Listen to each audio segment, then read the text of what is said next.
नमस्कार, मी पंजाब दंत। तुम्ही शेताचे कामे करून घ्या, कारण की आता 2 दिवसात वापसा होणार आहे। शेत तयार करून घ्या, कारण की तुमच्यासाठी एक आनंदाची बातमी म्हणजे 6 दिवसामध्ये तुम्ही काय करा, शेतीचे सगळे काम आटपून घ्या। 7 जून नंतर आपल्या महाराष्ट्रामध्ये परत पावसाला सुरुवात होणार आहे, म्हणून हा अंदाज लक्षात घ्यायचा। 7, 8, 9, 10 ला असं दररोज वेगवेगळ्या भागात पाऊस पडणार आहे, म्हणून हा अंदाज लक्षात घ्यायचा। ज्यांना हळदी लावायचा त्यांनी हळदी लावू शकता, ज्यांना मूग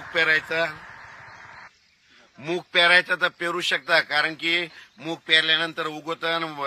जर लवकर पेरणी केली तर त्या मुगाला खूप चांगला उतार येतो। उडीद पेरायचं असलं तर ते देखील पेरू शकता, कारण की जमिनीमध्ये तुम्ही पाहू शकता 1-1 फूट 2 फूट ओल आहे, इतकी ओल आहे, म्हणून हे अंदाज सगळ्यांना लक्षात द्या। पण राज्यातल्या सर्व शेतकऱ्याला सांगू इच्छितो, सगळ्यासाठी महाराष्ट्रासाठी आनंदाची बातमी। आपल्या महाराष्ट्राची पेरणी मी म्हणलं होतं ना, 27-28 जूनच्या शेवटच्या आठवड्यात सगळ्या महाराष्ट्रातले शेतकरी सोयाबीन पेरायला दिसतील, मूग पेरायला दिसतील, कापूस लागवड करायला दिसतील, म्हणजे सगळ्यासाठी आनंदाची बातमी। जून अखेर सगळ्या महाराष्ट्राची पेरणी होऊन जाणार आहे, म्हणून खास करून सगळ्यासाठी आनंदाची बातमी। आणि त्याच्यानंतर आता 31 मे पासून तर 6 जून पर्यंत कोरडं हवामान आहे। तितक्यात तुम्ही काय करा, तुम्ही शेत दुरुस्त करून घ्या। 7-8 जून नंतर परत राज्यात पाऊस सुरू होणार आहे। त्याच्यानंतर आणखीन परत सांगतो, जर तुम्ही 6 तारखेपर्यंत शेत दुरुस्त नाही केले तर 7 तारखेला पाऊस सुरू आहे, 7 ते 10 हे चालणार आहे।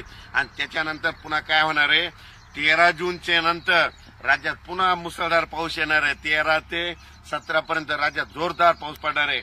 आता जसा पडला तसं वडीनाले वाहणारा पाऊस पडणार आहे, म्हणून हा अंदाज लक्षात। माझी सर्व शेतकऱ्याला विनंती, यंदा जूनच्या शेवटपर्यंत सगळ्या महाराष्ट्राची पेरणी होणार आहे।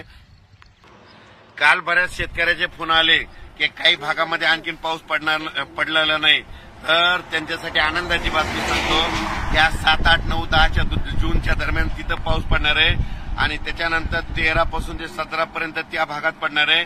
म्हणजे महाराष्ट्रातला कोणताही भाग या पेरणी पावसापासून वंचित राहणार नाही, म्हणून सगळ्यांना अंदाज लक्षात द्यायचा।